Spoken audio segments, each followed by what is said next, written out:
ওহ, বুড়ি হয়ে গেল তবু মেয়েটার পড়াশোনা শেষ হয় না। মেয়েটা আর কত পড়াশোনা করবে?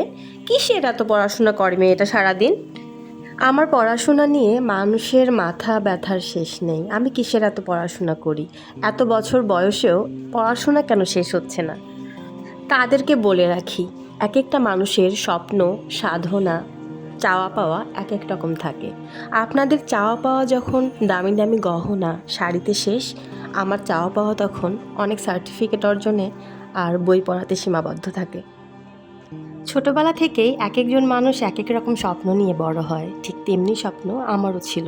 স্বপ্নগুলো পূরণ করার পথে অনেক বাধা এসেছে, বারবার মুখ থুবড়ে পড়েছি, কিন্তু সেখান থেকে আবার নিজেকে দাঁড় করিয়েছি, শুধুমাত্র জীবনে কিছু করব, জীবনে কিছু হতে পারবো এজন্য। তবে জানি না জীবনে কিছু হতে পারবো কি না, তবে সবার আগে ভালো মানুষ হয়ে মানুষের পাশে থাকতে চাই।